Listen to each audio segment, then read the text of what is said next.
Mr. Chair. I call Joanne Hayes. Question be now put. I'm going to hear from Eugenie Sage. Mr. Chair, very pleased to take a short call on this. Now, the Green Party objects to this bill partly because of the process, the lack of any select committee process, the fact that we're dealing with it under urgency, but also, as other of my colleagues have explained, because we objected to the bill in the Principal Act and the fact that it is having the ministers, not the Auckland City Council, appoint the hearing panel.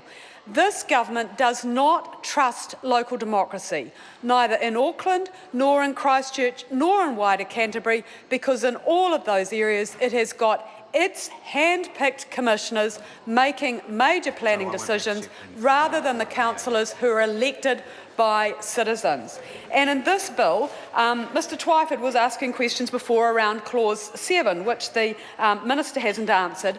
I assume that the Minister for Conservation is appointing members of the panel because the Minister of Conservation has responsibilities under the Regional Coastal Plan and that the Unitary Plan, which the Auckland Council is now tasked with or going through the hearing process on, actually includes provisions in the Regional Coastal Plan. But it is absolutely wrong for ministers to be appointing the panel members. It should be Auckland councillors, and this bill does nothing to correct that.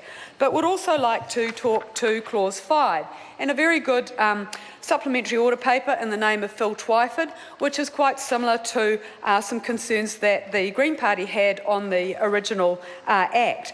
And that is that this bill is allowing the hearings panel to make recommendations which go beyond the scope of submissions.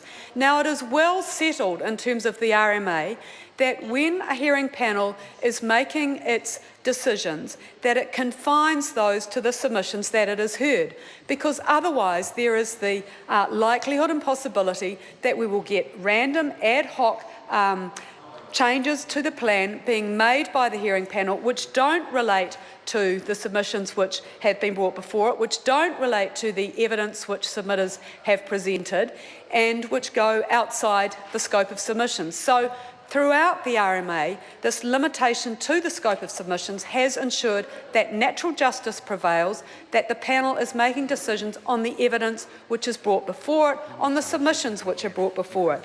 So Mr Twyford's supplementary order paper will be supported by the Green Party because it seeks to ensure that the panel can only make decisions and make recommendations which are within the scope of submissions, that there isn't the ability for the hearing panel to act in a very arbitrary way and go beyond that process and make recommendations to the Council which may advantage particular parties and on which it has not heard evidence. So that is what we will be certainly supporting that.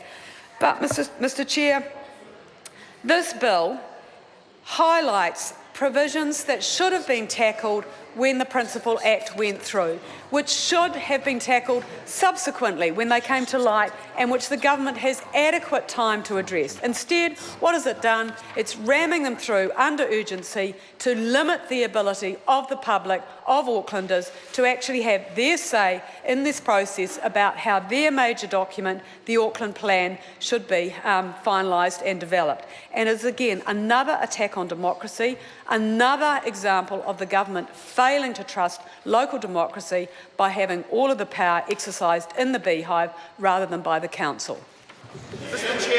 I'm going to call